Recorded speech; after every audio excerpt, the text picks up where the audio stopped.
Share screen. Very good. Okay. So let me get some.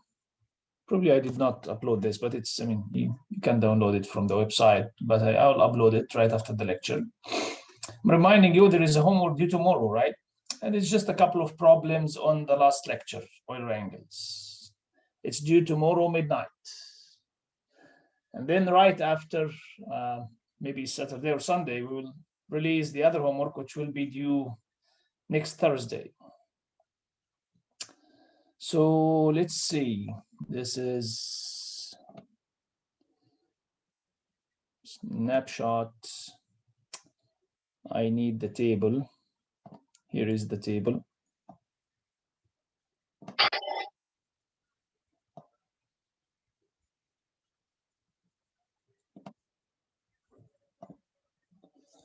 All right.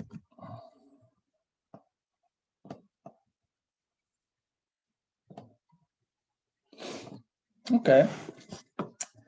And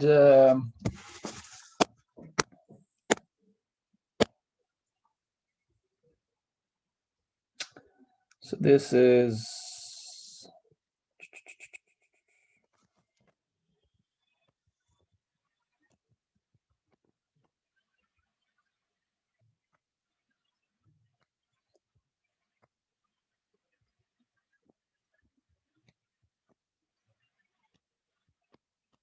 wing.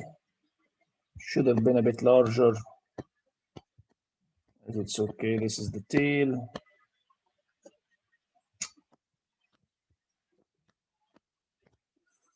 These are the axes, X body.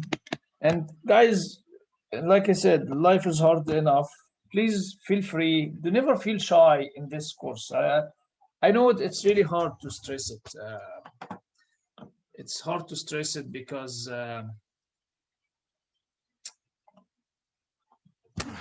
it's an online thing and we're a bit disconnected, and I hate that, but it is what it is. So please don't feel shy. I mean, really, students usually are shy asking. I don't know, it increases from one year to another, and away from the pandemic made things worse. And probably I've heard this in the previous lectures, and I would not feel shy repeat it again because it happens every year. I was not, it wasn't a long time ago when I was a student, and I used to also miss classes and go and play and do whatever I can. But I was keen to reconnect with the lecturers. So when I came back, maybe I missed 1 week, 2 consecutive lectures, and I come back. I'm keen to get what is in that new lecture. Many of the things that instructor is stating, I mean, seems strange to me. And I think that this is because I did not attend or study the last 2 lectures. So I would not ask, of course, because I would look naive. I'm asking about something obvious. So please don't do that, because most of the time it turns out that actually no, this is not something stated obviously in the past, and I wasn't paying attention. Actually, I should have asked, and if I asked, I would have benefited myself and my colleagues. So if every one of you remains shy, then no one will get the benefit. And we have a famous saying in our tradition saying something like, knowledge is wasted between two, an arrogant one and a shy one. The arrogant is obvious because the arrogant will not ask. It will hurt his or her pride, right? The shy, actually, unfortunately, although it's not as bad as being arrogant, but it's the same result. The knowledge will be wasted because nobody is asking. Enough said here. I hope this encourages you to ask. Stop me at any time in the lecture and ask. Don't feel shy. I'll share screen. So this is our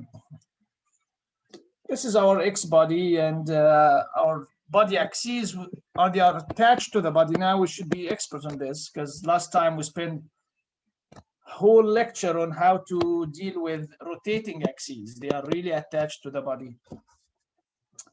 So these are our axes X, Y, Z. Along these axes, we have velocity components, U, V, W.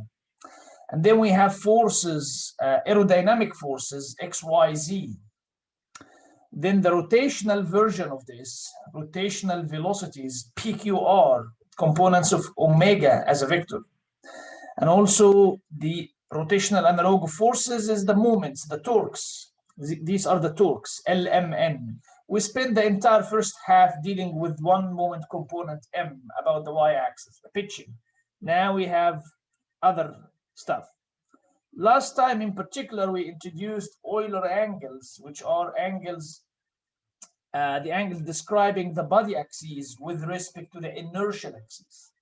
Some of these are physical, you can observe, and some of them are fictitious, right? Indeed, if we have one rotation only, then they are physical. If we have rotation only, then phi is the roll angle. If we have pitching rotation only, theta is the pitching angle.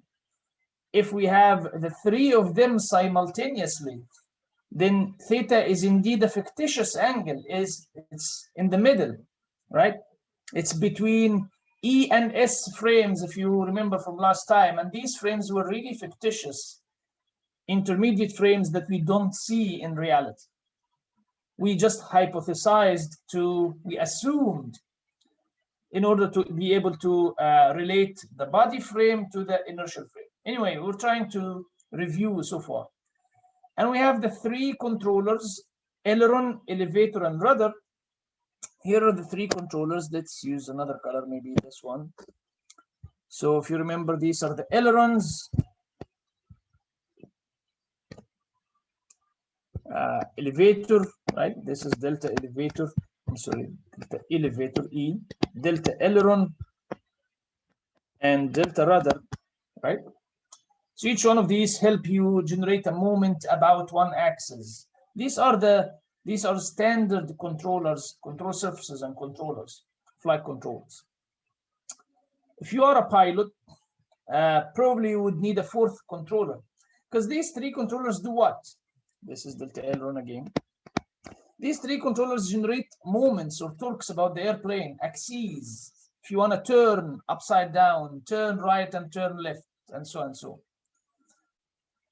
But if you want to control the speed up, what are you going to do? You need more thrust from the engine. So we usually add the fourth controller to them.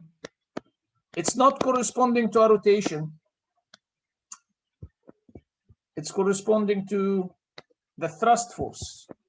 So delta thrust gives you an increase or decrease in the thrust of the engine.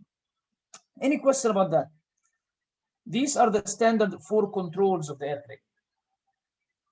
So these two pictures, or this table and this picture, just gives you a description of our system, our mechanical system, the airplane. Okay, given a mechanical system like this, airplane or spacecraft, submarine, whatever, given a mechanical system, what are the steps to analyze this mechanical system? We listed them before. The first was, of course, write down an equation of motion. So this is what we did in lecture 8. Let's go and recall this. Actually, I rewrote them here. Write down the equation of motion. Here are the equation of motion. Mass times acceleration equal forces.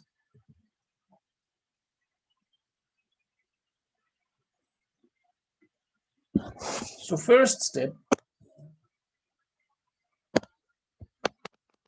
equations of motion. Mass times acceleration equal forces. What are the forces? Well, Fx, Fy, Fz.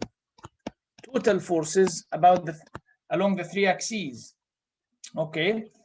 And are these forces sufficient? Do they cover all the degrees of freedom? No. If it's a point mass, like what you're doing in 158 airplane performance, so we're considering the entire airplane as a point mass, no rotation, it translates only. So these are sufficient. But now the airplane rotates. We include angular velocity here. As you can see, there is Q, R, P. So we need to add equations of motion for them in the same lecture. So this was lecture 8, the first lecture in part 2. So please stop me if you have any question. So we need to add equations of motion for them. In the same lecture, we derived equation of motion for them. Here are the equations of motion.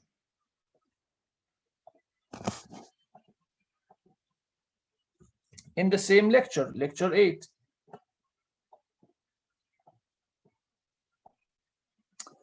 So it's the rotational analog of that. So mass times acceleration equal forces. Here, mass moment of inertia, which are the i's, ix, iy, iz, and so on. So time is angular acceleration, not translational acceleration. Angular acceleration, p dot, q dot, r dot.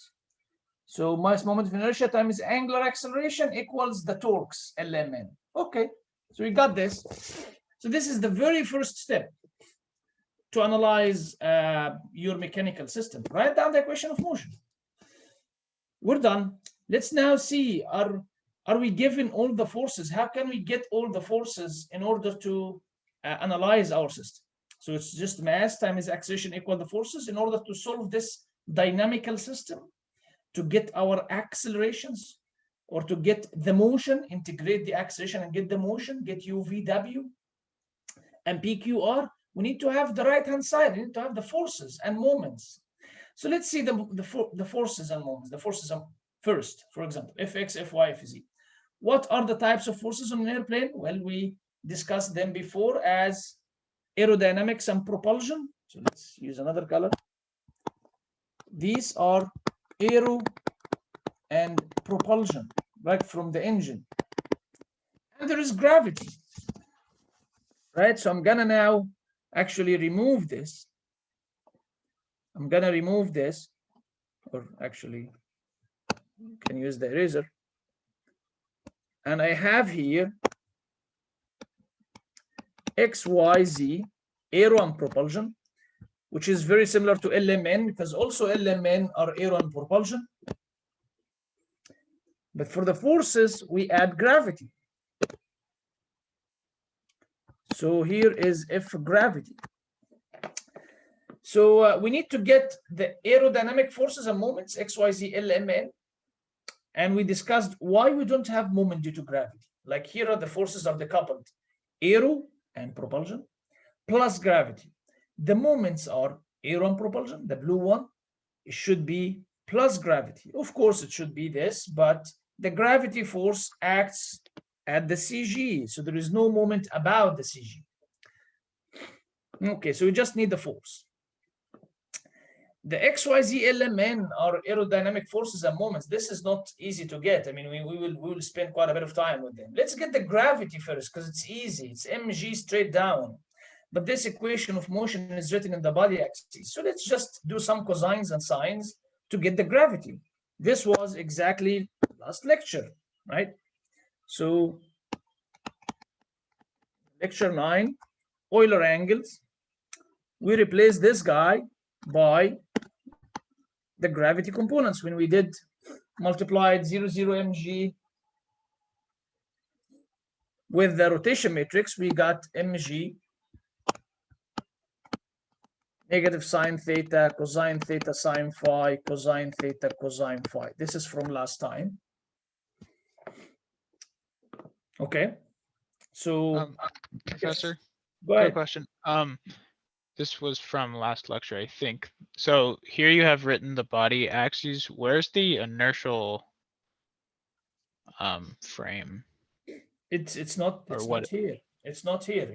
You just write down the equation of motion in whatever frame you like. In the following sense. Let me write this on the side. I will erase it. But if I want to write down the equation of motion in the inertial frame, it would be much easier. Why? Because it will be mass times Vx dot, where Vx is the velocity along x inertia, equal the force along the x inertia. I'm done. Mass times acceleration equal forces. It becomes super simple. The same mvy dot is fy inertial, and so on. So it becomes super simple. But now, what are these forces? Again, the aerodynamic propulsion plus gravity. The gravity is super easy because it will be 0, 0 mg. But what about the aero and propulsion? Now it becomes hard. Why? Because the aerodynamic loads, it is straightforward to determine them in the body frame. So we will need the transformation anyway. Do you want to transform the aerodynamic loads or you want to transform the gravity? We need the transformation anyway. Okay. In addition, for the moment equation, what's going to be the moment equation? So again, I about x inertial times d theta about x inertial double dot is the moment or torque about x inertial. Again, it's not straightforward to determine the torque, the aerodynamic torque about the x inertial, because all the aerodynamic loads, as we're going to see, they are really defined in the body axis. It's straightforward to determine them in the body axis. Okay, so but more important than this, more problematic is this moment of inertia. Now, the moment of inertia, let me tell you about something here on a side. If you have a rod, mass M and length L. Oops.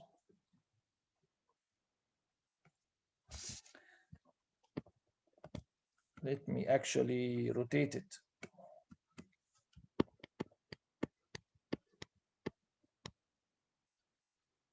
This is what's happening.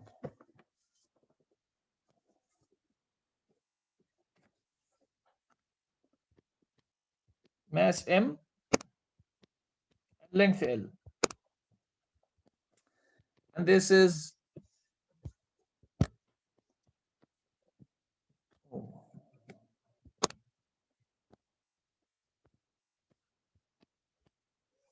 something bad happened. Let me see what's happening. Did I think I always forget which pen I use. It's the size slider at the bottom, I believe. Oh, thank you. No, still.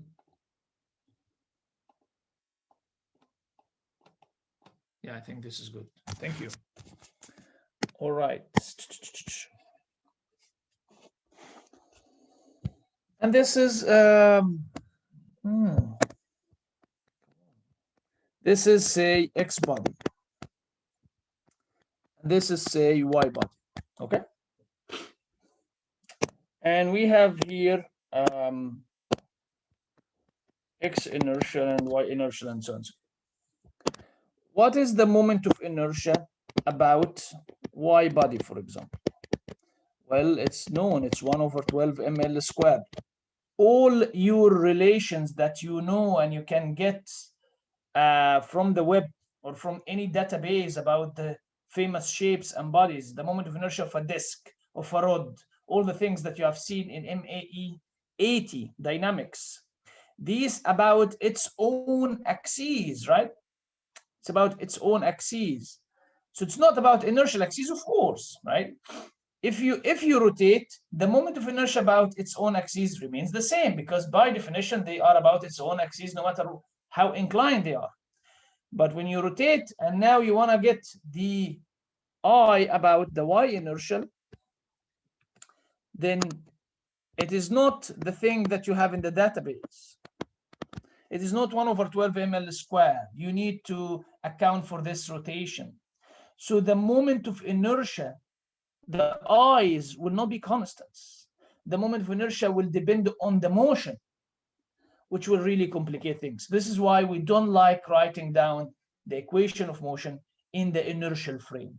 They look easier, but it would be hard to determine the forces most of the time, particularly for an airplane. And more importantly, the moment of inertia, which are supposed to be constants, they are no longer constant. They would depend on the motion.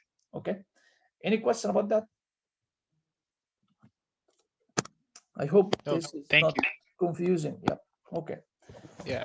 So just to be clear, the inertial reference frame is still centered at the CG, but it just has fixed axes. Exactly. Right? Fixed. Okay. Yeah, they are aligned. The X is aligned with the horizon, the Y to the right, Z straight downward. It doesn't rotate as the body rotates. Yes, exactly. Okay. Great. Thank you. Okay, so you said mass times acceleration. So the first step in analyzing any system, any mechanical system, write down the equation of motion. Fine, we're done. Let's get the forces. There is an easy component of the forces, which is gravity. It's mg times something. But because we know the gravity in the inertial frame, we needed a relation between the inertial and body. Well, so we had a lecture to do that, this relation between inertial and body. And now we're almost done. We need someone to tell us how to get the aerodynamic forces, X, Y, Z, and LMN. But before doing that, now we will look at the equations.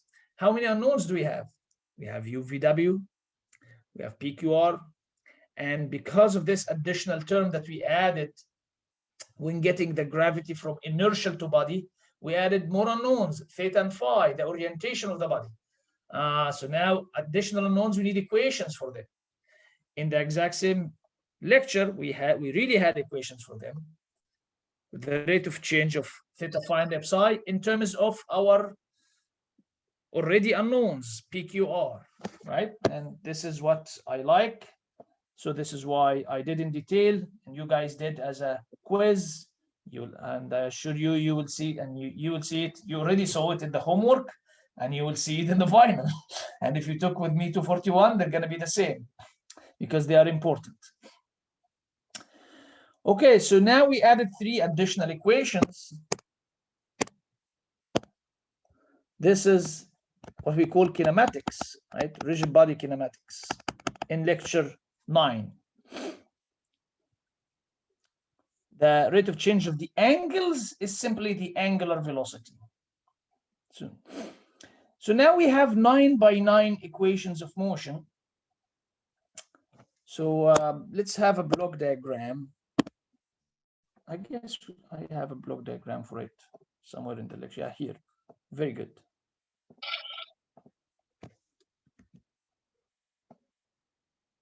This is the only good thing about online things, that I have access to this.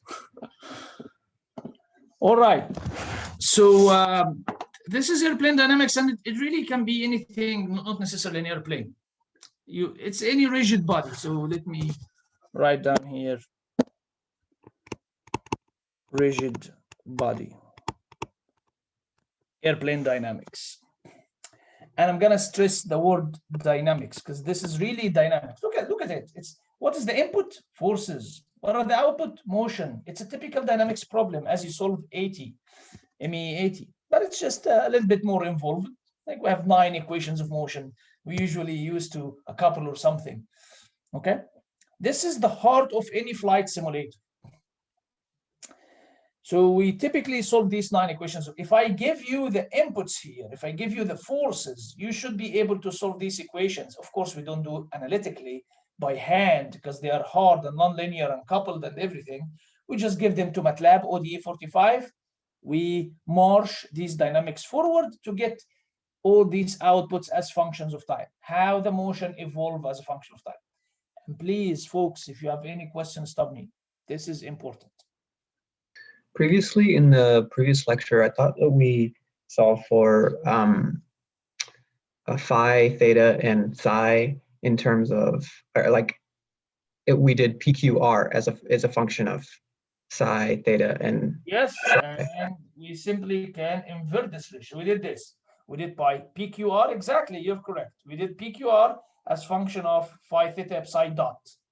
And this is linear. This is linear in the sense that like linear in phi dot, theta dot, psi dot. So it's a matrix times phi dot, theta dot, psi dot. So simply invert the matrix to invert the relation to get the dots in terms of the PQR. Okay. Okay, thank you. You're welcome.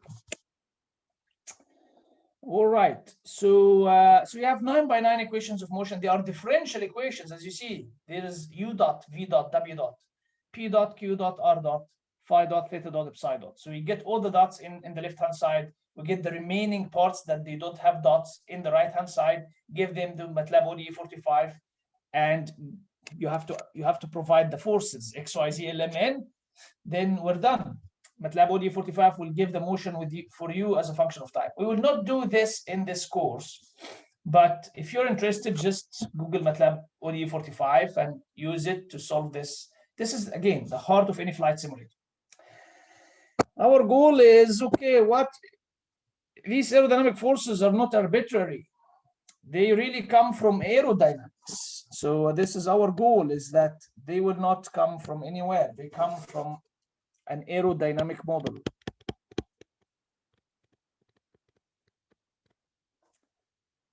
And it is our role, objective today and next time, to build this aerodynamic model. So let's see, aerodynamic forces like lift drag, they depend on what? They depend on speed, right? Angle of attack. They also depend on the angular velocity, not only the translational velocity. We're going to see today and next time that they also depend on the rotational velocity. So this completes the loop. And what else? If they depend on speeds, obviously lift drag, they depend on the speed, right? Speed squared, and they depend on the angle of attack. Remember, the angle of attack is W, because I'm reminding you, alpha is simply tan inverse W over U. So if we approximate it, it becomes W over U naught, the reference speed, the cruise speed of the airplane. So W, now on, please, whenever I mention W, which is the normal speed, remember W is the speed across this guy, across the Z is the component along the Z. Whenever I mention W, the normal speed of the airplane, I implicitly mean the angle of attack, okay? So indeed, the aerodynamic loads depend on the translational speeds, UVW, and also the angular speeds, PQR. All right, anything else? Let me just erase this. Have it somewhere here. Anything else? Well, yeah, they depend on the pilot inputs. These control surfaces, exactly. Elevator, because we know that the elevator affects the pitching moment. We studied this very well, right? So the there is a component Cm delta elevator times delta elevator. Here it is. The same Cn delta rudder times delta rudder. Cl delta aileron times delta aileron, right? And we will add, of course, the delta thrust, the thing that we added today. It was in black. Let's do it in black. Obviously, the delta thrust affects directly the X force, right? You increase your X force by this amount of thrust or decrease it. Any question about that? So we, up to this moment, we're done with this block, the rigid body dynamics, which is simply this 9x9 equations of motion. Then next time we will provide the blue block. And you guys know from lecture 1 that indeed the two blocks together is this course, flight dynamics. Flight dynamics is what? What is a hand-wavy definition for it? It's aerodynamics plus dynamics. Questions about the big picture? I like we wasted, not wasted, but we spent 30 minutes for this big picture. Any question about that? So let's see how we do the aerodynamic model. And let's pick one of them, because we have how many? We have 6, right? 3 forces and 3 moments, these blue things. So let's pick one of them. Let's pick one of them and see how we determine it. Is something? Yes. Let's determine, let's look at the Z-force equation. What is the Z-force? So the Z-force is the force along this Z-axis. Let's say in cruise, what would be this Z-force? The force along this vertical axis. What's that? There is gravity, but I'm not talking about gravity. Gravity is taken care of here. The Z is the aerodynamic part of it. And also propulsion, so aero and propulsion. So Z indeed, aerodynamically, Z is simply negative the left, right? And if it's negative the left force, it's function of what? It depends on what? What does the left force depend on? Can you tell me?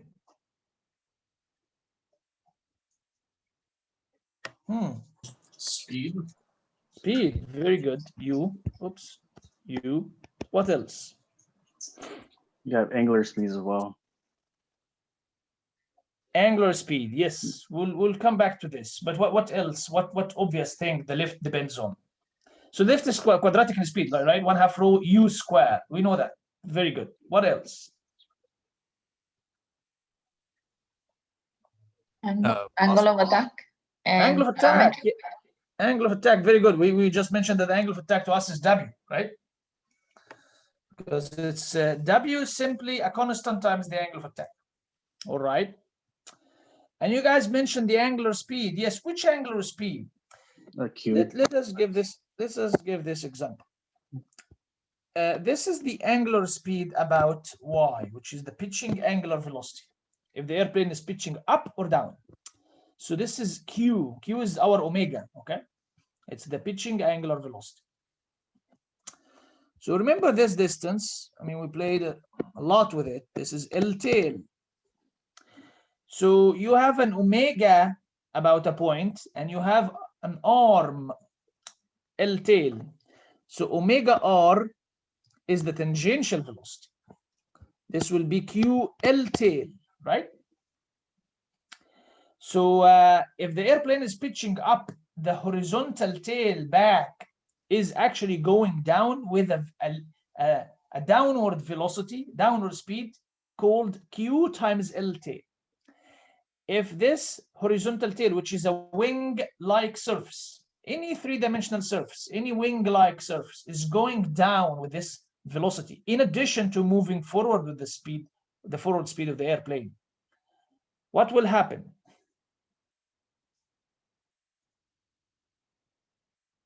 Any suggestion? If you have a three-dimensional surface going down, That lift will increase. exactly, the lift increase. Why? Because when it goes down, it's as if the surface is stationary, but the air is pushing from down to up, right? There is an increase in the angle of attack, and the increase in the angle of attack, the change in the angle of attack on the horizontal tail is simply this QL tail over U naught, tan inverse of that, but we neglect the tan inverse as usual. And we're gonna do this in detail next time, right? So all what I need now is that we should be sure that there is a dependence here on Q as well. So because of the angle of attack on the horizontal tail increases, I mean, it doesn't matter increases or decreases, but if it changes, then the lift will change. And if the lift changes based on Q, it depends on Q. This is what I want to assess now. I want to determine the lift depends on what? The lift is function of what? So we're sure that it's function of U, W, and Q. Let's look at other things. I mean, what is the list of variables among which we're thinking? Well, here are the list of variables. Our variables are the motion, UVW, PQR, Euler angles, phi theta psi, and the inputs, the controllers. So from the speeds, it depends on U and W, obvious, because one is the forward speed and one's the angle of attack. What about the side slip? Does the lift force depend on the side slip? If the airplane is skidding on the side a little bit, and by a little bit, yes, I really mean a little bit, because if it's something huge is happening, it's outside the scope of this study and this course, right? As we always mention, we live in the small world thing here, and it's more than sufficient, frankly speaking. So if the airplane is skidding a little bit to the right or to the left, do you think this affects the lift? No. Yeah, to first extent, to first order, really, it's not. Yes. And so V, we're gonna exclude V. Okay, let's move on. We just mentioned that Q, the pitching angular velocity, really affects the lift through interaction with the tail. All right. What about the other ones, P and R? Let's look at P, for example. Let's draw this here. So the airplane is rolling. Oh, yeah. So this is our vertical tail. This is wing. The airplane is doing a P. So the right wing is going down. The left wing is going up. Well, we just mentioned any three-dimensional wing is moving down. The lift increases. Any three-dimensional wing Going up, the lift decreases. So yes, there are changes in the lift on each wing, but net total, because of symmetry, there is no net change in the lift, correct? So P may affect something else. P may affect the rolling moment on the airplane, but it doesn't affect the lift. And the same for R, the yaw. Let's move on to, let's leave the angles for the moment, and let's move to the controls. Elevator, what do you think about the elevator? Does it change the lift or not? Yes. Of course, when we get the elevator down, we get extra lift. This is why we have the elevator at the first place. So I'm gonna do a semicolon here. Why a semicolon? Because now I finished the variables and I'm moving to the controls, the inputs, and I'm gonna list the elevator as one of them. Okay. What about the aileron? Remember, these are the ailerons, and we typically move or deflect the ailerons differentially, like one up, the other one down, which means, again, it's gonna be a similar situation to here. Lift will increase on one wing and decrease on the other. So no net change due to ailerons. The same for rudder. The role of the rudder is to do a side force on the airplane, right? So it's not vertical force. Okay, so the rudder and the aileron are not included. Elevator only. What about thrust? Does thrust increase the Z-force, the vertical force on the airplane? Let's see this picture. So maybe, yeah, let me do it here. Yeah, actually, it was good. So this is the wing. And the engine, I'm exaggerating the engine. Here is the engine. If the engine is straight, so that the thrust is exactly aligned with the x-axis, changing the thrust will not lead to any change in the Z. It will change the X force, but not the Z force, right? Yes, but sometimes we have the engine inclined. Sometimes we have the engine like this. Again, I'm exaggerating. Usually when we incline the engine, it's about a few degrees, 2 to 3 degrees. But anyway, so if the engine is inclined like this, if I increase the thrust force, it will increase the Z force, the lift force, right? The vertical force. So in general, I might have delta thrust as well, correct? We typically have these scenarios if the airplane is expected to take off on a short runway, short takeoff and landing.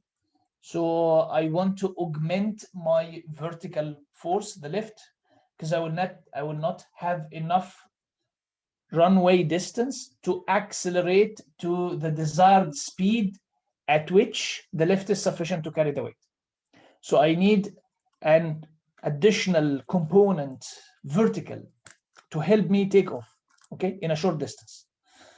Any question about this statement? Super important statement about the Z force, or equivalently the lift force. What does the lift force depend among our variables? What are our variables?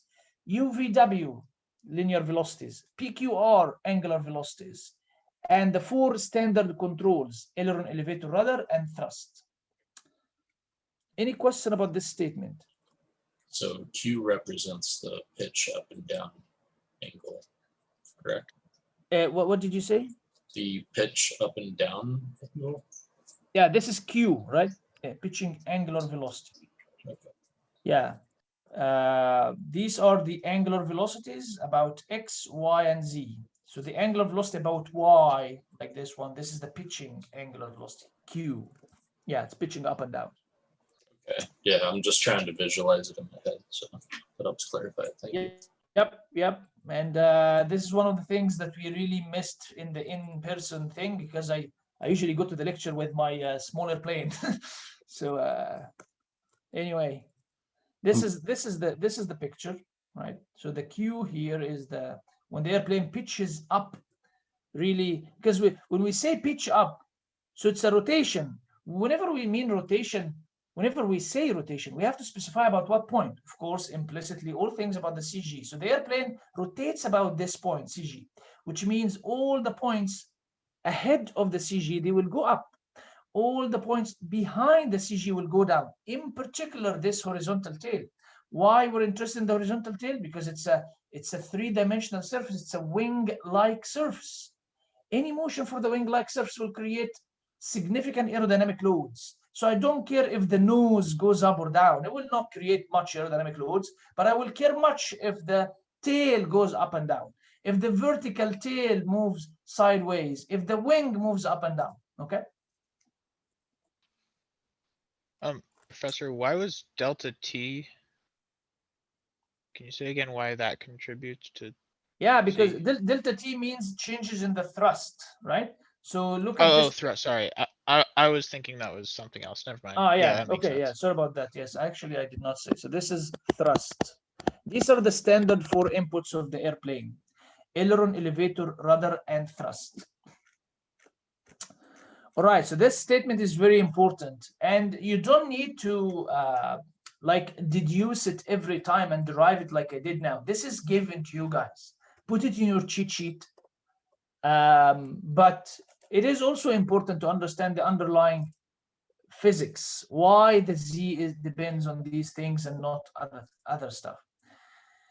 We excluded the Euler angles. Why? This is very important. We excluded these angles.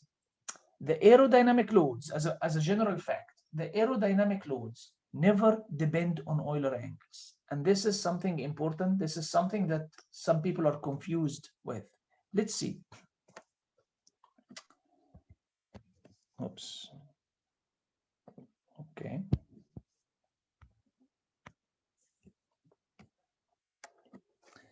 So if I have my airplane,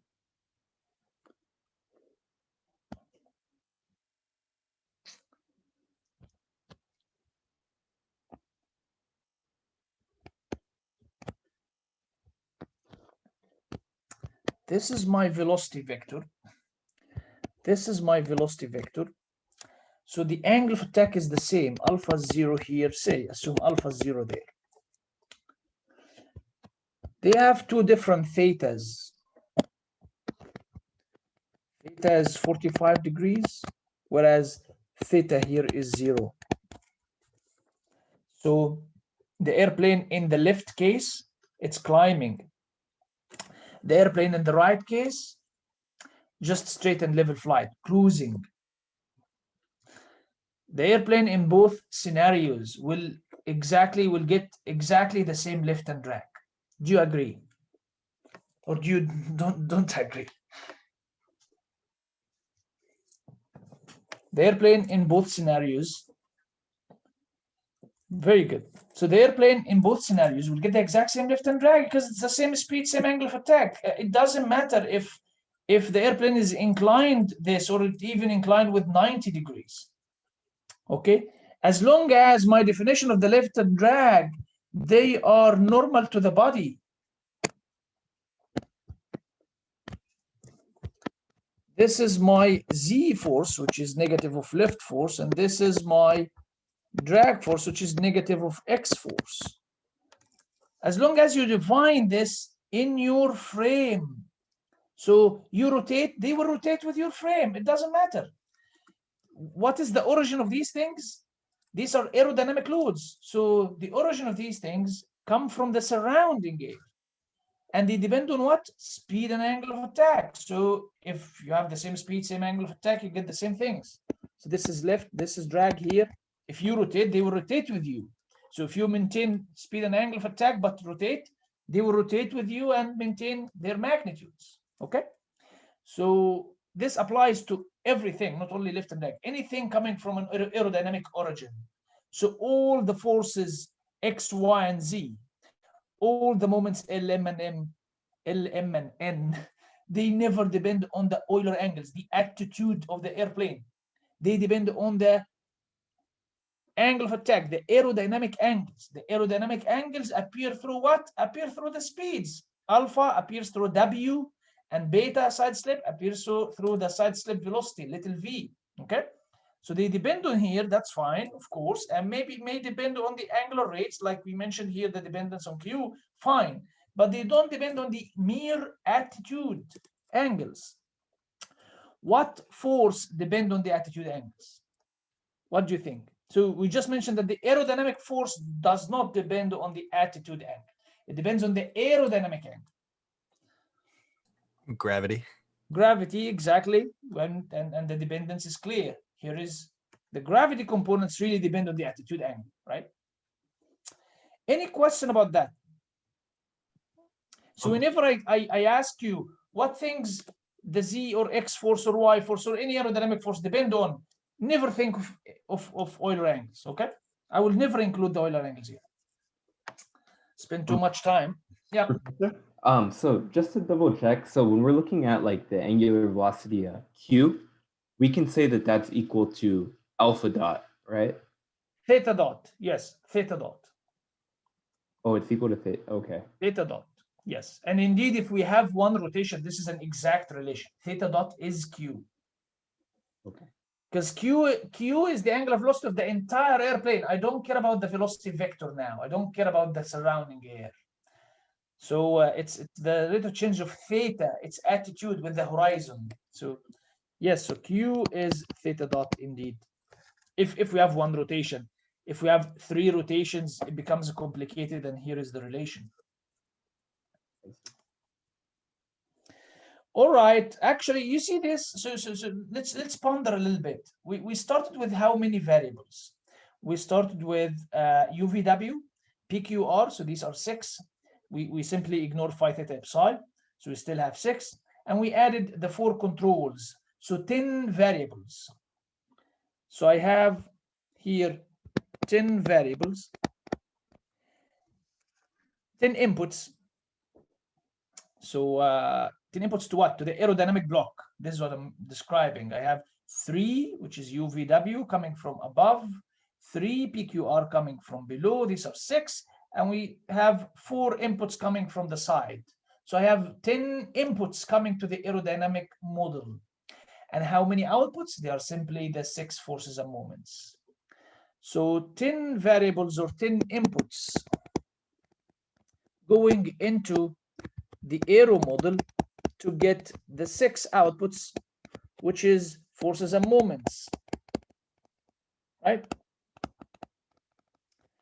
In general, any of the 6 forces and moments, like the Z-force, for example, the one that we just finished, which is negative the lift force, approximately negative the lift force, any of these forces and moments, like the Z, should in principle depend on the 10 variables. But it turns out not. When we thought about it from the flight physics, actually it doesn't depend on the 10 variables. It just depends on 5 of them, half of them. And the same goes for X, the X force, which is simply negative the drag. It will be function of the exact same things. Just go and think about it yourself. You will find that the same variables will affect the drag as well. Makes sense. So, and the same for the pitching moment. It's also function of the same things. So why this is happening? Because there is decoupling. Let me talk about this. It's important. Decoupling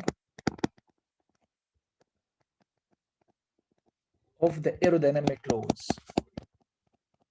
In general, we have 6 outputs. They should depend on the 10 inputs, 10 variables. But because of the symmetry of the airplane, what symmetry? Symmetry along the XZ plane. Anything to the right of that plane, we have another pair, another corresponding element, exactly similar to the left of that plane. Okay? So the symmetry along the XZ plane, due to symmetry of the XZ plane, they are decoupled into set we call, let's have different colors now, maybe black, longitudinal. This is anything along the XZ plane. So here is the plane.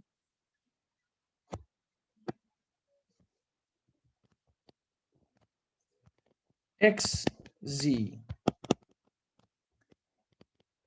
any plane has two translations and one rotation. So I have here u, and I have w, and I have angular velocity q, right? So these are my variables. And what are the corresponding forces? Well, the corresponding forces are x force.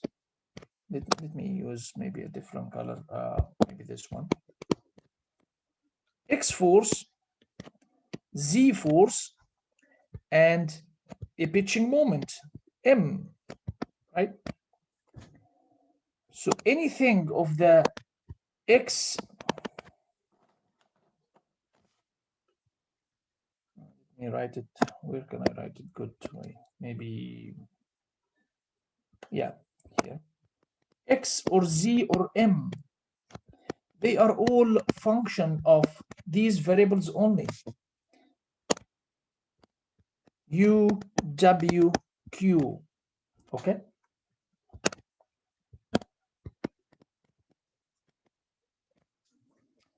And what about the inputs? Well, we need the inputs that affect the motion here. What are the inputs that affect the motion here? Well, with the elevator, we know that the elevator, when we get the elevator down like this, we get a force.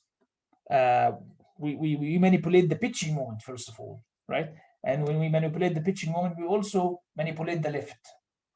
So the elevator and the thrust, because simply the thrust, even if the engine is perfectly aligned with the body, the manipulating the thrust will manipulate the X force.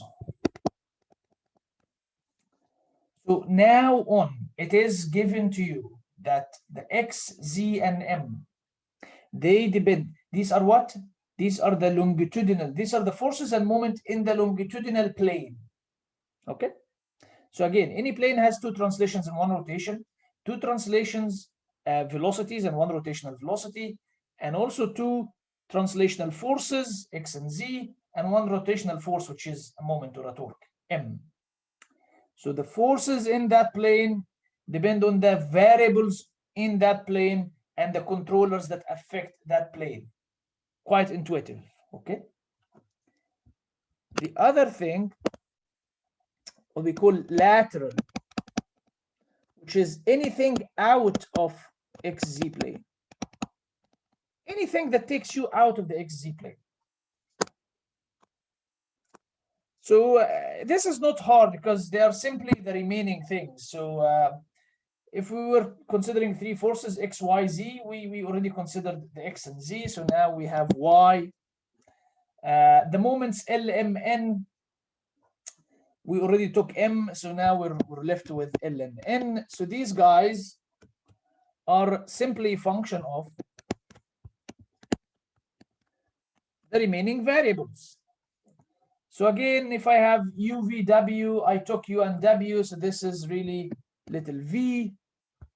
For the angular velocities, P, Q, R, I took Q, so these are the other things, P and R.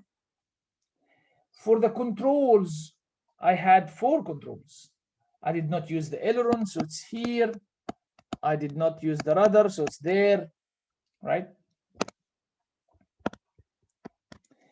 So either you get it by exclusion like this, or you get it also logically. Like the P, for example. What does the P here? Roll rate. What will it affect? Definitely affects the roll moment, right? L. So L certainly depends on P, and so and so. So these two lines, the XZM depends on these guys. The YLN depends on these guys. So this is decoupling in the sense, again, I had 10 variables. What are the 10 variables? Let me repeat over and over again. The 10 variables are 3 translational velocities, UVW, 3 angular velocities, PQR, and 4 control inputs, aileron, elevator, rudder, and thrust. So these are the 10 inputs to the aerodynamic model. What are the 6 outputs? The forces and moments, X, Y, Z, L, M, N. These guys should have depended on the 10 variables, all of them. Luckily, no. So 3 of these forces and moments depend on 5 of these variables, and the remaining 3 depend on the remaining 5. There is decoupling. You can consider motion here decoupled from the motion there. Any question about that? Why we can do that? Because of symmetry of the airplane along the XZ plane. So the motion is decoupled to motion in the plane and motion out of the plane. I hope this is clear enough, but it is important. Question?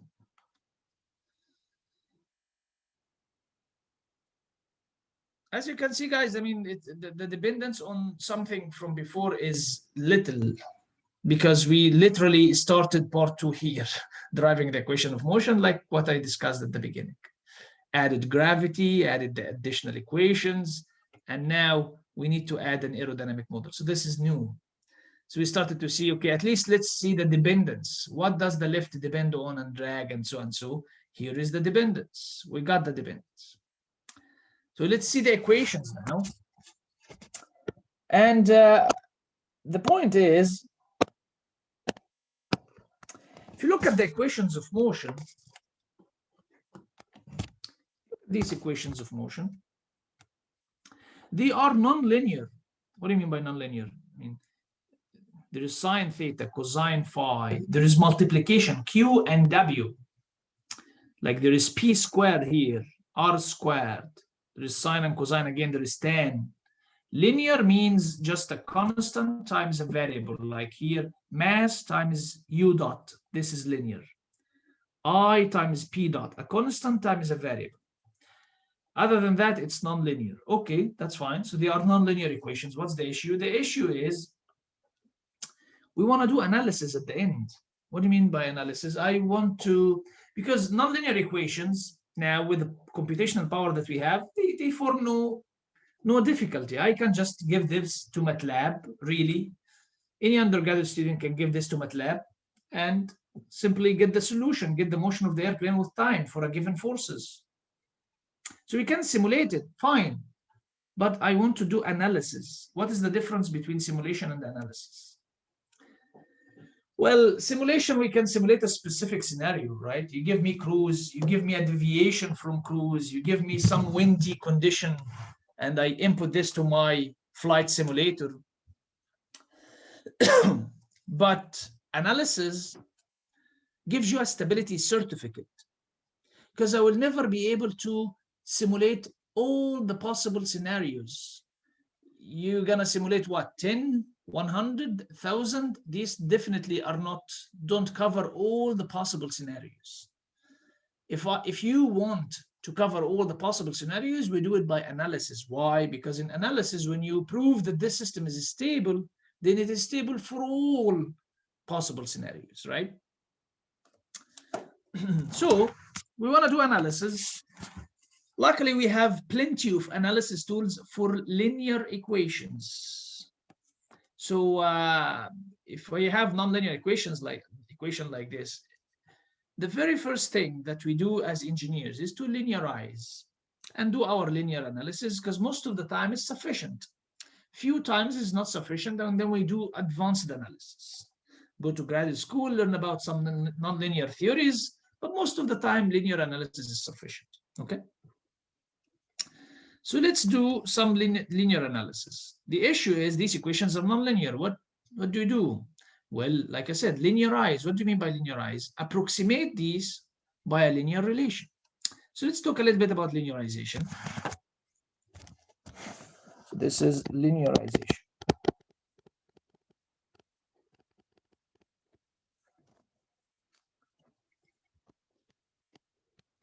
This is function f, function of one variable, and it's like this. Okay. So and I ask you, this is a linear or nonlinear equation? Well, it's nonlinear, of course. Why? Because a linear equation means a line. So this is not a line. Okay, I ask you, please linearize. When I say linearize this equation or this function, this relation f, and I put period here as if this is the index of the question, this is wrong. And unfortunately, we see it a lot, even in professional research papers. We linearize this equation, blah, blah, blah. Well, that's not complete. Linearize about what point? Why? Because simply, if I'm replacing this by a linear relation, approximating it by a line, linearizing meaning approximating by a line. It really depends on what point. If you're talking about this point, here is the best line. I'm gonna replace the entire equation by this line, okay? If you're talking about that point, well, this is the best line. So it really depends on, and these two lines are different. So it really depends on the point around the equilibrium point, the operating point about which you want to linearize. You want to linearize about cruise is different about steady turn is different about, you know, whatever operating condition. And you see immediately from this picture that your linearization, by linearization, again, I mean what? Replacing the entire black relation with the red line. Your linearization is valid over small neighborhood around your point, your operating point. Why? Because if you go away, say here, away from the point, this is the point, right? Now I'm away from the point, I'm at a new point here, and I want to use the same linearization. This is my actual value of the function, of the dynamics. And this is the value that I will get from the linearization. They are quite off from each other, right? So from the get-go, we know from the beginning that if we do linearization, this linearization will be valid over a small neighborhood around the operating point. I cannot apply it away from the operating point. If you're doing cruise at 100 meters per second, please don't use the same model as a cruise at 150 meters per second, okay? Any question about that? All right, so this is the picture. What about the math? How we do linearization? That's super easy. So if I have a function of many variables, x1 up to xn, how we approximate this? This is highly nonlinear, like there is sine x, cosine y, two variables multiplying together. How we approximate, how we replace this by a linear relation. And again, linear relation means what? Constant times a variable, constant times a variable. This is approximately equal f at the operating condition. So please substitute everything, note mean the operating condition. So I'm gonna call this as f naught. So f naught is a number, right? Because it's the value of the function at the operating. Plus, as you can see here, when we approximate by a line, we really take the slope. That's it. We just take the slope. So let's get the slopes, which are the derivatives. So partial f, partial x1 times delta x1, so and so, partial f, partial xn times delta xn. My variables now are the deltas because they are changed from the equilibrium, from the operating point, okay? So my function now is what? Is a number plus a number times delta x1, a number times delta xn. What do you mean by these are numbers? Because I need to substitute at the x naught, at the operating. Example. F is 3x1 x2 plus sine x3, okay? Nonlinear relation, linearize, wrong. Linearize about what? Yes, about what? Some point, say 0, 1, and pi, okay? Now it's a complete question. Let's linearize. How we do that? Easy.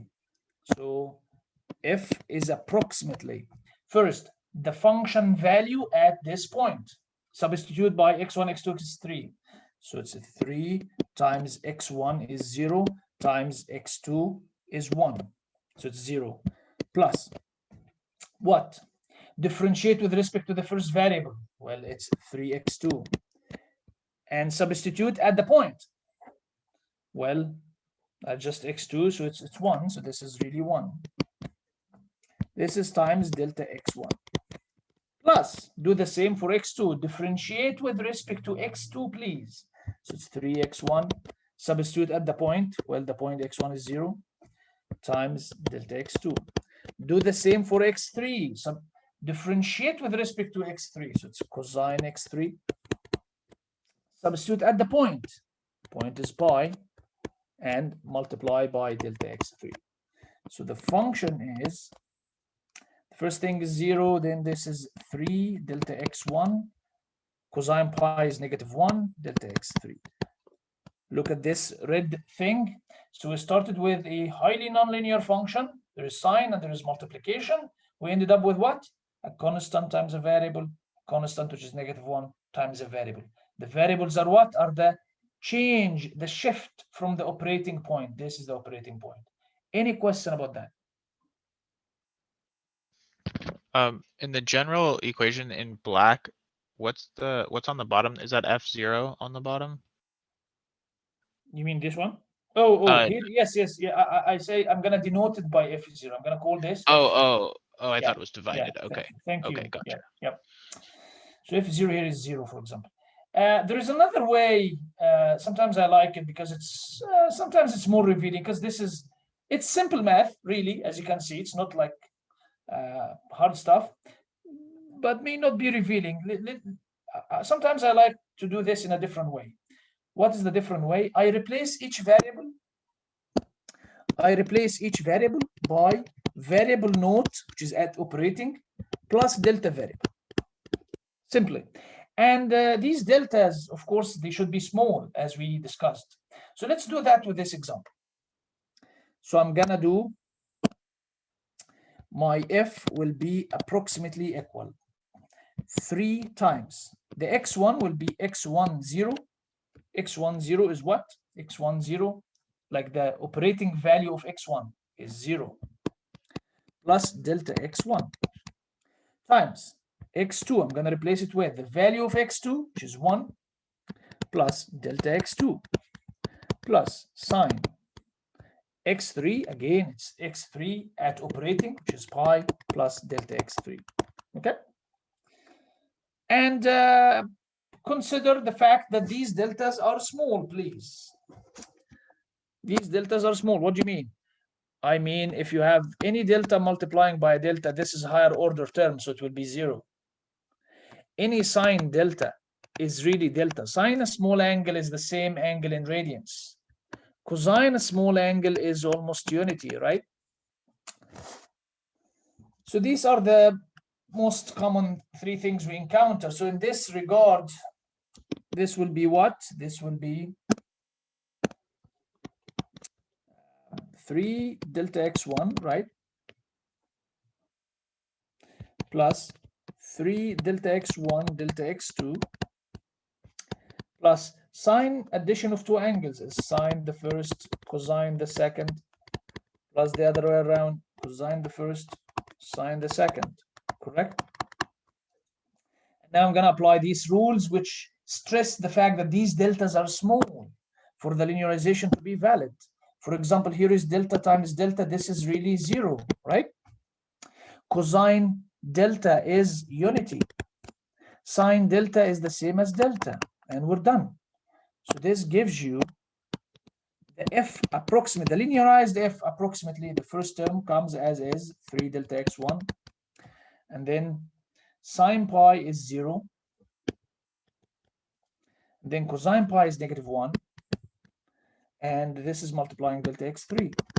So we got the linearization easy by changing each variable by its operating value plus delta variable, and stressing the fact that these deltas are small. Any question about that? Because we're going to use this.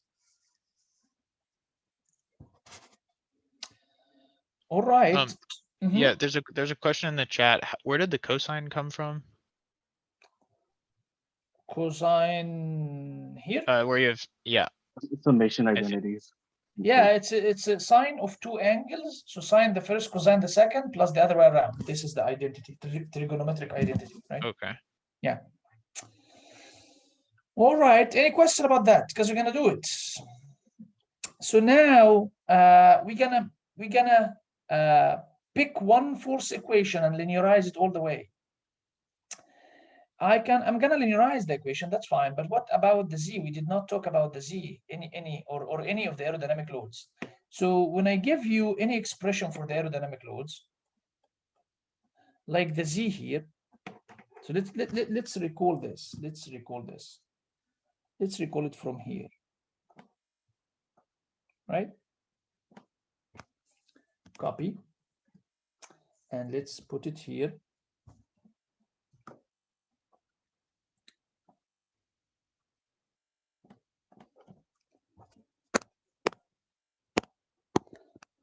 My Z-force is function of these variables. Can you tell me, whatever the function is, I don't care, how it will show up as linear?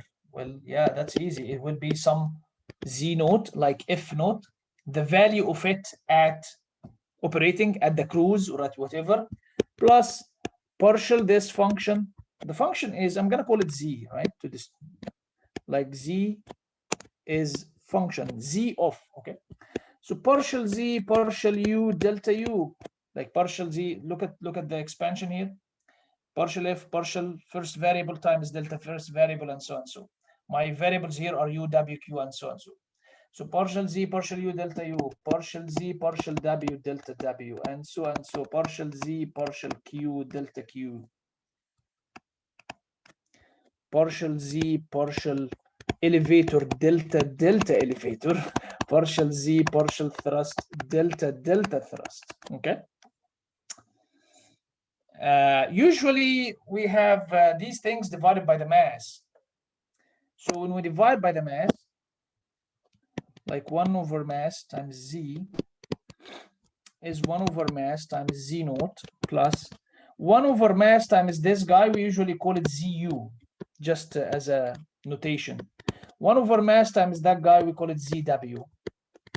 1 over mass times this is ZQ, Z elevator, and Z thrust, right? So again, this is given to you, and it applies, replace here X with, replace here Z with X, perfectly fine, with moment, perfectly fine, and so on, so okay? So let's now take the Z-force equation. This one, let's get it from here and linearize it. And please pay attention to this. Where is the Z-force equation? So let's get lecture 10 first. This is the Z-force equation.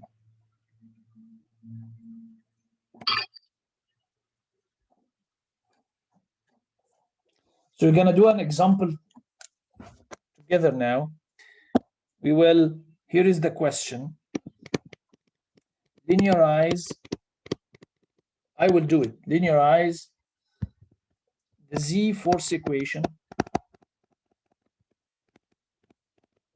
about, I have to say about what, right? About the cruise. So what do you mean by the cruise? Because you need to specify, let's see the example here. When I told you linearize about, I have to give you the values for your variables at the operating point. My variables here are these guys, the UV, W, P, Q, R, and so on. So what are the variables? Well, in the cruise, we have a non-zero U naught, non-zero forward speed, of course, and maybe non-zero pitching angle if you have an angle of attack. Otherwise, they are zeros. So there is no lateral speed, right? It's in cruise. I'm not skidding sideways. There is no angular velocity at all. I'm not rotating the airplane in cruise. Everything else is zero. Okay, everything else is zero. So these are only non-zeros. Professor. Yes. How is theta non-zero during cruise? Because you may have angle of attack. So the airplane is inclined by the velocity vector is going straight. These are two different things, right? Okay. So let's see. So this is the equation of motion. Let me write it down. So mass times W dot plus PV minus QU. Mass times acceleration equal the force plus mg cosine theta cosine phi. This is the equation of motion, so it should be given. I'm gonna delete this. Oops, it doesn't delete. Wow, that's maybe okay. Very good. So this is the equation of motion in red. The question is to linearize it about the cruise where u naught and theta naught are some given values. Anything else naught is 0.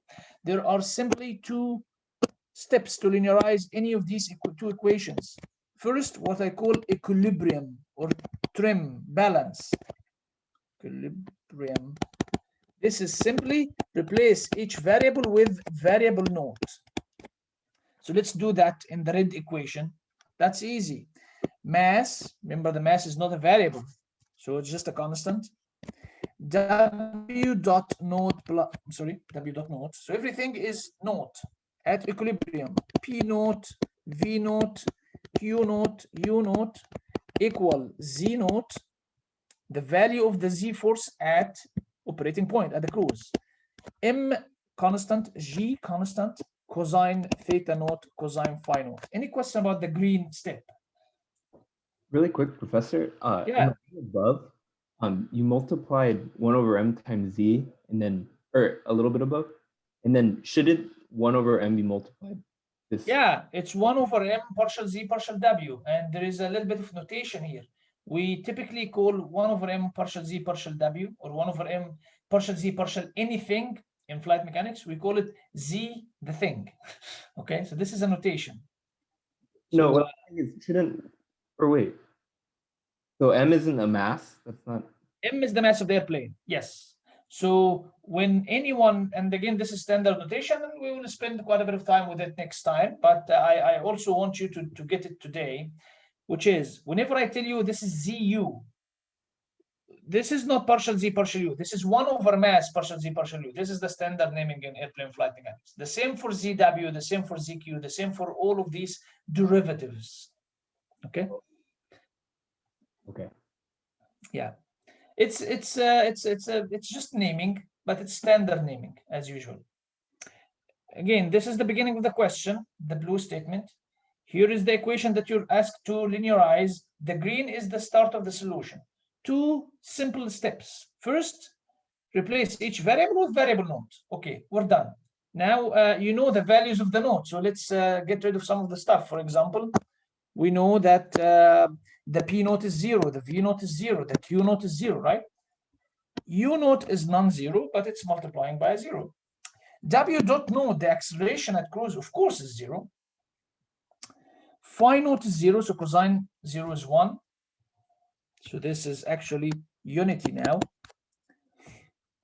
So everything goes away except this equation, except these terms, which is Z naught plus mg cosine theta naught. This is 0. Okay, so I got one equation on the side. So what is this equation? This is the balance equation. This is the equilibrium condition. In order to fly with this speed and this angle, you need to generate this much Z force. Simply, the lift should balance the weight. That's okay. The second step. Sorry, Professor, where did, before we had mass times. All the of them go variables away. not- They all go away because they are zeros, right? What about mu naught? Yeah, but U naught is multiplied by 0. U naught is not 0, so it's like 100 meters per second, but it's multiplying by Q naught, and Q naught is 0. Oh, okay. Yeah, Yeah. okay. So the left-hand side completely go away, and I just end up with the right-hand side. The second step is what we call small disturbance, like what we did in the last example. What is that? Replace each variable with variable naught plus delta variable, and stressing that these deltas are small. So let's do that with the red equation here. Yeah, okay. Oops, where's it go? Here. So let's do that with the red equation. So I have mass W dot naught plus delta W dot. P naught plus delta P, V naught plus delta V, minus Q naught plus delta Q, U naught plus delta U. Equals, the Z is Z naught plus delta Z, M is a constant, G gravity is a constant, of course.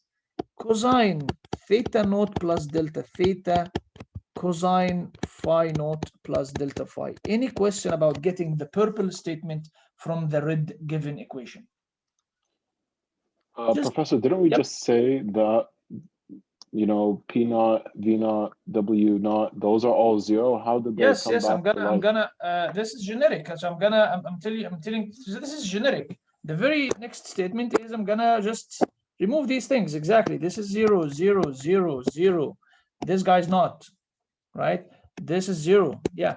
But the two steps are really generic for any, because in the very next step, I'm gonna ask you linearize this equation about a different operating point. So it's the exact same two steps. What are the two steps? Replace each variable with variable naught and then substitute by your operating. The second step is replace each variable by variable naught plus delta variable and substitute by your operating. Okay. So yes, these are zeros. I put them zeros now. And let's collect the terms. What do we have? I have M times delta W dot plus delta P delta V, right? From here, plus negative delta Q delta U, and there is also delta Q times U naught. This is the left hand side. The right hand side is Z naught plus delta Z plus mg. And I have this guy is as usual is this is cosine, so cosine theta naught cos. This is cosine cosine, right? Cosine theta naught cosine delta theta minus sine delta theta naught sine delta theta. This is all multiplying by cosine delta phi. And what is the next step? Well, I told you that these deltas are small. Remember here, these deltas are small. Any two deltas multiplying together, these are higher order terms that are approximately 0, right? Any cosine delta phi is unity. Any cosine delta is unity. So this is what's happening. So this is unity, simply. So this is unity. Any sine delta is delta, right? Professor? Yes. Can you explain one more time what you did to go from the purple step to the blue step? So first of all, I substituted by my operating. So the stuff, the naught things that I know that they are zeros, I remove them. So W dot naught, P naught, V naught, Q naught, right? So now I'm having the remaining. What are the remaining terms? Mass times delta W dot plus the P naught and V naught go away. So I have just delta P times delta V. Here it is. Minus Q naught go away. So you have delta Q multiplying two terms. Here is delta Q multiplying the two terms. And so and so. It's just I let some of these terms vanish because of their values at the operating. Question about that?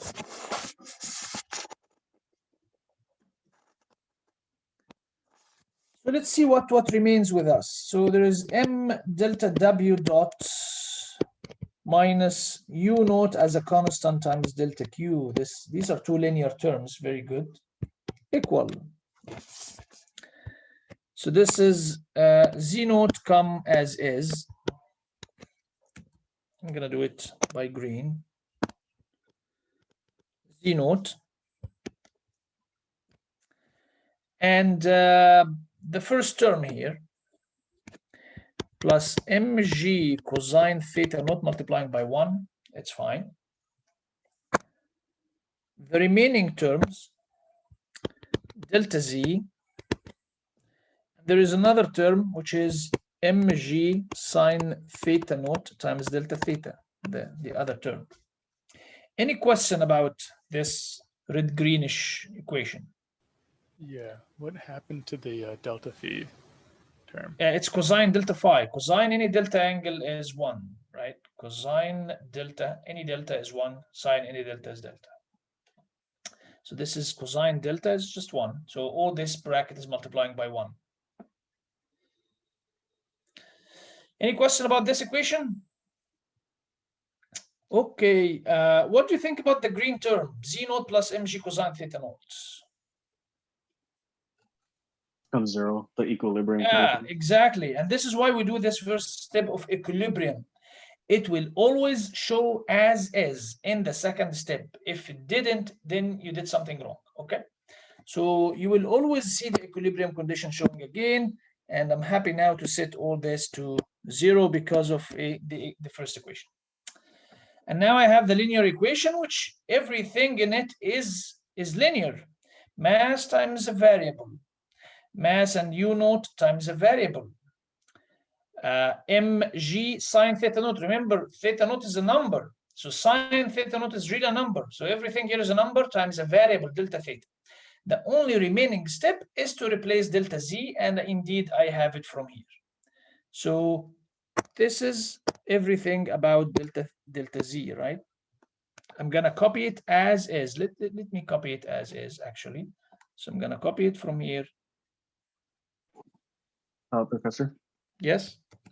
Yeah, so in the equation you're using, when you input it into the linearization, shouldn't it be z naught plus m delta z? So that way you could cancel out all the masses. Which one? I'm sorry.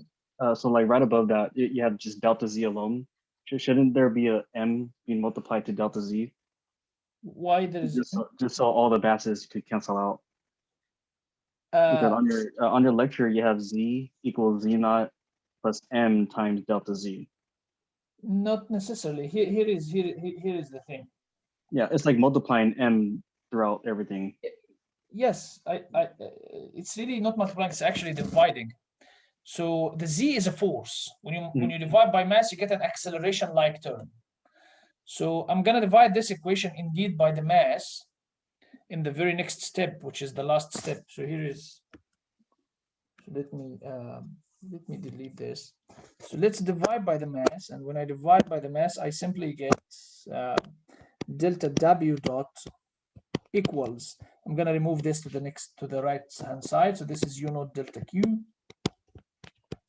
plus this guy divided by the mass, delta z divided by the mass. Again, what is delta z? Z is a force. And like any variable, it is z naught, a value at the operating, plus delta z. So whatever left here is delta z indeed, right? And when you divide everything by the mass, so 1 over the mass times z is 1 over the mass times z naught, plus 1 over the mass times all these guys, 1 over the mass times delta z. 1 over the mass times delta z is what we have here in pink. Do you see this? Oh, yeah, I see them. So 1 over the mass, this is why I know it's a little bit confusing, but 1 over the mass makes things now, this is zu delta u. So after dividing by the mass, you have zu and zw and zq and all these kind of things. Nice. Okay. Delta q, z elevator, delta elevator, z thrust, delta thrust. And we don't forget this, which is negative g sine theta naught delta theta. Indeed, this equation is a linear equation. Every term in this equation is a constant times a variable, a constant times a variable. Remember these things. What are these things? What are the zu? These are the slopes. And remember in linearization, when we do the slopes, we still substitute by the point, like this example. So zu and zw and zq, these are the slopes, but they are substituted at the operating. If we're doing cruise, so this should be computed as the cruise. So these are numbers, zu, zw, zq, these are numbers. And next lecture, the topic of next lecture is how to determine these things. These are what we call, as you can see now, they are derivatives, right? These are what we call stability derivatives. All right, so I know that you have a midterm, but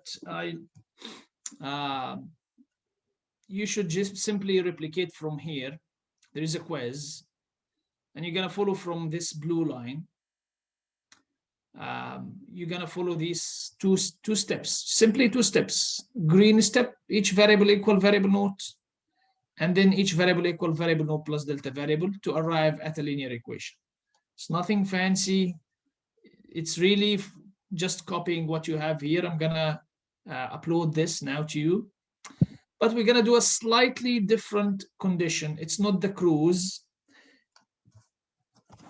So you're gonna linearize even the same equation, everything the same. Linearize the Z-force equation, the same equation to make use of all the steps, Z-force equation. About the pull-up maneuver. What is the pull-up maneuver? I mean, forget about the fancy name. You just need to tell me what is non-zero. U naught is non-zero, theta naught, but also Q naught now is non-zero. So these are non-zero because the airplane is doing steady pitching up.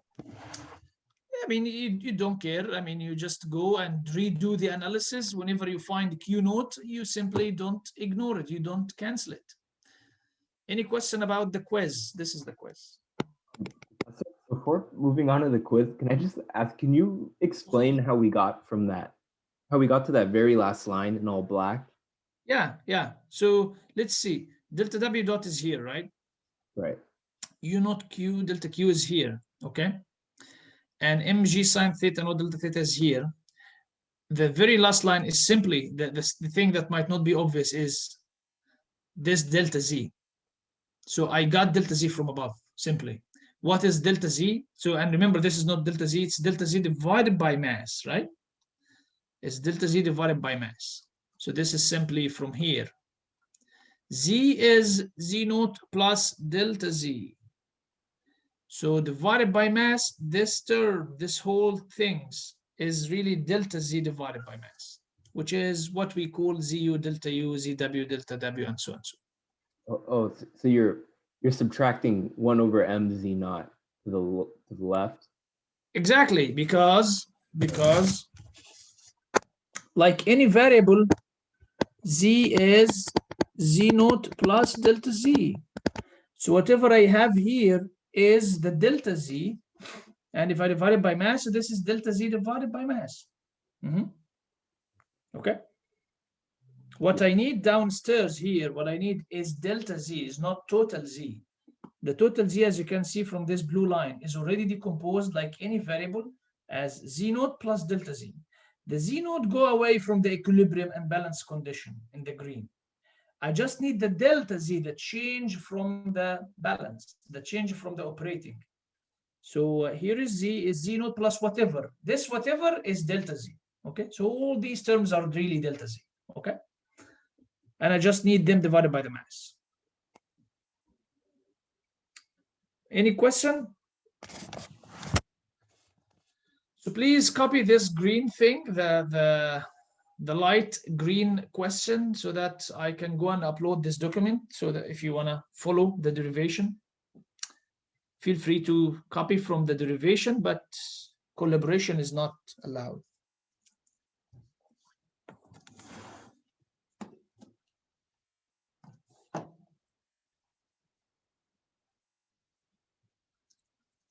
Anyone else need the quiz? I will go and upload. All right, let me stop sharing and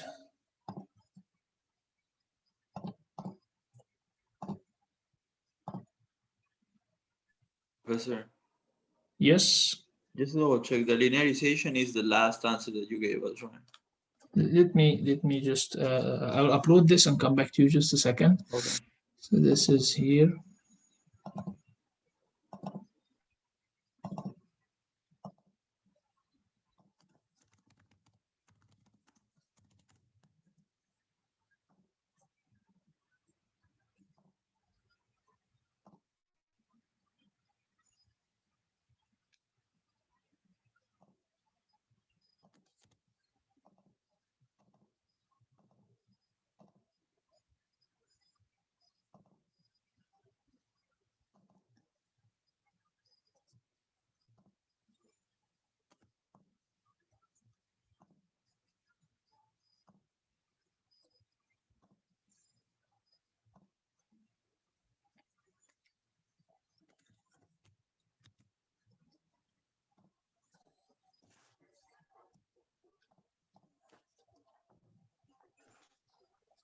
Professor, can you let us know when you've uploaded the file? Yeah, of course. It's just, I don't know why it's taking longer.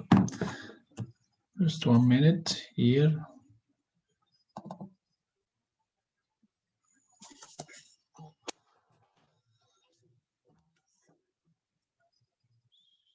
So it is uploaded now. Okay. So let me go back and share my screen and see what's the question.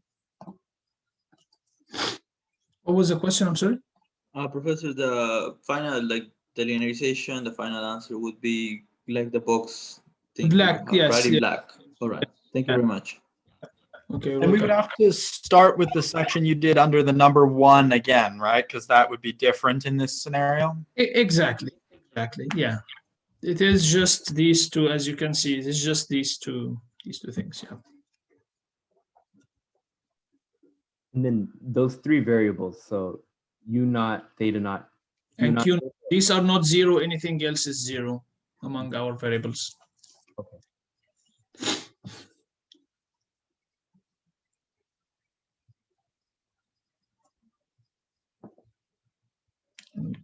You can download the file. I'll go and create the quiz. Stop share here.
The quiz is there on Canvas.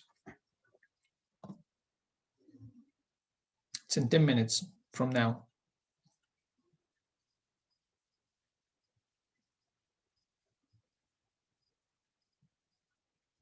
It doesn't matter if we upload after that time, though, because we have a little time to scan it, right? Yeah, there is 5 minutes allowance for that. Yes. Okay, good. Thank you.